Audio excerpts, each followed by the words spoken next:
പെരിയ ഇരട്ടക്കൊലപാതക കേസിൽ കൃപേഷിനും ശരത് ലാലിനും നീതി ലഭിക്കുമെന്ന പ്രതീക്ഷയിൽ കല്യോട്ട് ഗ്രാമം. തെളിവുകളും സാക്ഷികളും കോടതിയിലെത്തി എന്നതിന്റെ ആത്മവിശ്വാസം കല്യോട്ടെ പ്രാദേശിക കോൺഗ്രസ് നേതൃത്വത്തിനുമുണ്ട്.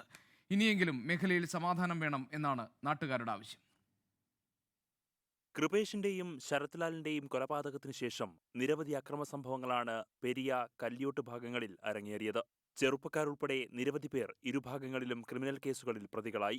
5 വർഷത്തിനിപ്പുറം കൊലപാതക കേസിൽ വിധി വരാനിരിക്കെ CBI കോടതിയിലാണ് കല്യോട്ടെ പ്രാദേശിക കോൺഗ്രസ് നേതൃത്വത്തിന്റെ പ്രതീക്ഷ മുഴുവൻ. ഇന്ന് കേരളം ഒരുപക്ഷെ പ്രതീക്ഷിക്കുന്ന, അല്ലെങ്കിൽ കല്യോട്ട് പ്രദേശവും കാസർഗോഡ് ജില്ലയും ലോകത്തിലെ മലയാളികളും പ്രതീക്ഷിക്കുന്ന ഒരു വിധിയായിരിക്കും കോടതിയുടെ ഭാഗത്തുനിന്ന് വരുമെന്നുള്ള കാര്യത്തിൽ 24 പ്രതികൾക്കും കടുത്ത ശിക്ഷ തന്നെ ഇതിനകത്ത് ലഭിക്കാവുന്ന രീതിയിലുള്ള തെളിവുകളും അതിൻ്റെ സാക്ഷികളെയൊക്കെ ഇതിനകത്ത് ഹാജരാക്കാൻ കഴിഞ്ഞിട്ടുണ്ട്. ഒരു നല്ല കേരളം പ്രതീക്ഷിക്കുന്ന, ഒരു കുടുംബം പ്രതീക്ഷിക്കുന്ന ഒരു വിധി തന്നെയാണ് ഇതിനകത്ത് പ്രതീക്ഷിക്കുന്നത്. കേസിന്റെ ആദ്യഘട്ടം മുതൽ തന്നെ പ്രോസിക്യൂഷന്റെ വീഴ്ച ചൂണ്ടിക്കാട്ടി പ്രതിഷേധമുയർന്നിരുന്നു. സംസ്ഥാന സർക്കാർ പ്രതികൾക്ക് വേണ്ടി നിലകൊണ്ടെന്നാണ് വിമർശനം. സുപ്രീം കോടതി ഇടപെട്ടതാണ് കേസിൽ വഴിത്തിരിവായതെന്ന് ജില്ലാ കോൺഗ്രസ് നേതൃത്വം. 5 വർഷം നീണ്ട നിയമ പോരാട്ടത്തിനൊടുവിൽ ഏറ്റവും ശക്തമായ ഒരു വിധി തന്നെ ഉണ്ടാകും എന്നുള്ള പ്രതീക്ഷയിലാണ് ഞങ്ങളെല്ലാവരും ഉള്ളത്. ഈ ഇതിനകത്ത് കൊലപാതകത്തിന് നേതൃത്വം നൽകിയ ആളുകൾക്ക് വധശിക്ഷ കിട്ടും എന്നുള്ള പ്രതീക്ഷ തന്നെ ഉണ്ട്.